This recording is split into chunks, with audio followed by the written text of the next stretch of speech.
ଯେତେବେଳେ ଆମେ ଇଡଲି ବନେଇ ଥାଉ କିଛି ଇଡଲି ବଳିଯାଏ जोटा खाइबाक इच्छा हुए आज आम से गोटे नुआ रेसिपी बनैबा।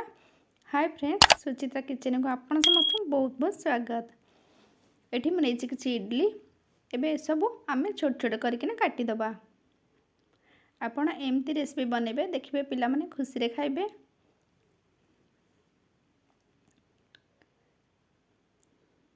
एपरी आम सब इडली गुड़िक काटिदबा। एठी आम काटी सारीचे। एबे आम गैस रे बसईदबा गोटे कड़ई। एठी मु कड़ई बसई देथिली, गरम हो गलानी। एबे सेथरे देदबा 2 चम्मच सोरिष तेल, हाफ चम्मच देदेली मु जीरा। जीरा एठी फुटिलानी। गोटे बड़ साइज रो पियाज को छोट छोट करी काटी देदबा। हाफ कप देदेली मु कटा कैप्सिकम, 2टा कंचा लंका छोट छोट काटी देदेली। गोटे बड़ साइज रो टमाटो काटिकी देछि, किंतु ता भीतर मंजी गुडी को काटी देछि। एबे थे स्वाद अनुसार देदेबा लुण। हाफ छोट चम्मच देदेली मु हल्दी पाउडर, हाफ छोट चम्मच देवी मु लंका पाउडर। आम आगर कंचा लंका देचे, लंका गुंड देखिकी नहीं देबे। एबे सब भाजी दबा जेमती से टिके सॉफ्ट हो जिवो। एटी सॉफ्ट हो गलानी।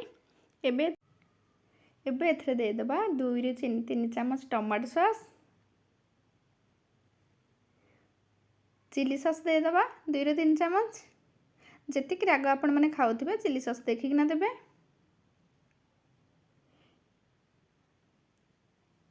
एबे सब भल भाव मिक्स कर दबा। आपण निश्चित थरे एमती घरे बनातु, बहुत टेस्ट लागिबो।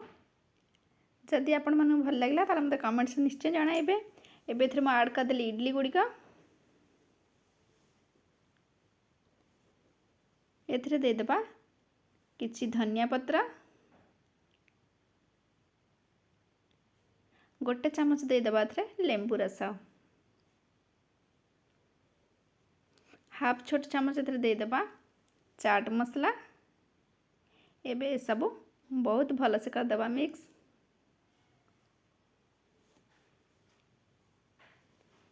जदि वीडियो गुडी आपन भल लागुची लाइक करिवे, शेयर करिवे, चैनल को सब्सक्राइब करके जमा ही भूलिबनी। ए नियंतु हे गला आपण मानकर इडली चाट। आपण माने आको ब्रेकफास्ट खाई परिवे, संध्या समय खाई परिवे, पिला मान को टिफिन ही बनी दे परिवे। पुणी देखा एमती आ गोटे नुआ रेसिपी सहित। धन्यवाद।